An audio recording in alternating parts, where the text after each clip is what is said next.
เทโลเนาะแม่เนาะจ้าเทโลดเพื่อคนได้ใจจังหน่อยก็สิยัดใส่เจ้าทันแซ่บบ่นั่นนี่บักทันแซ่บบ่นั่นอันพี่น้องเจ้าย่างไปซิมเนี่ยซิมให้มันหมดกะละมังนั่นจังมื้อ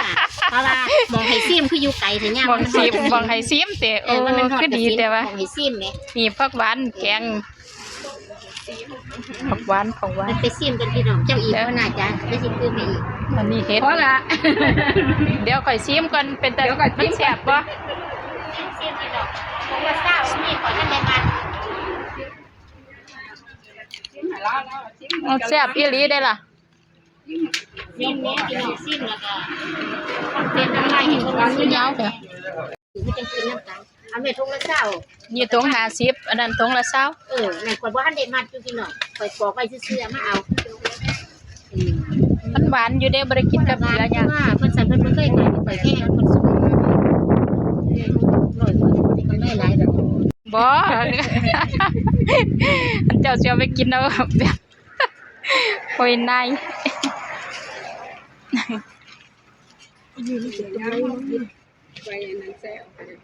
ไม่ยัง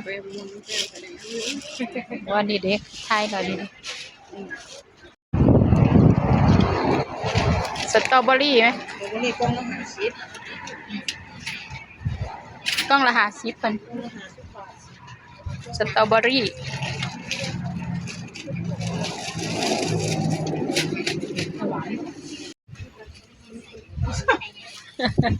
นี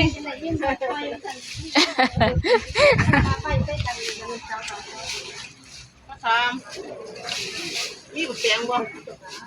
เอาบุกเตียงคนนี้เอาบุกเตียงอย่าเฮ็ดเผ็ดหลายเด้อ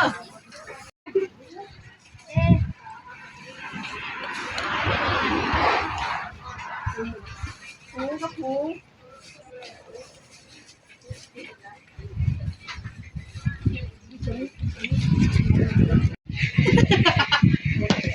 เนี่ย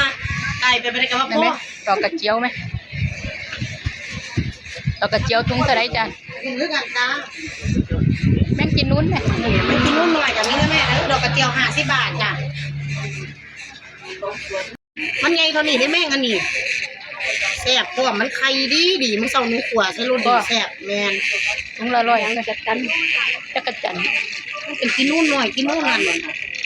อย่างมามันสดดีแล้วสดทุกโตจ้ะ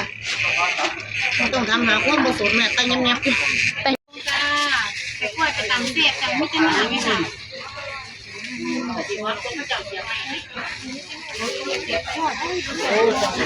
ใส่หนั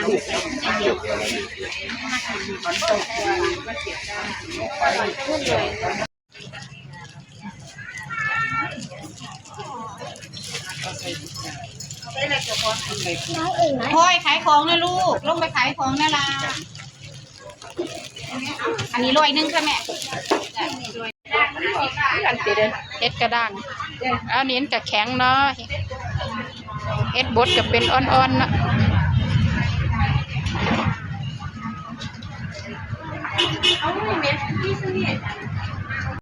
เพราะว่าเราไม่เสียคนมาเอาแล้วมันอื่น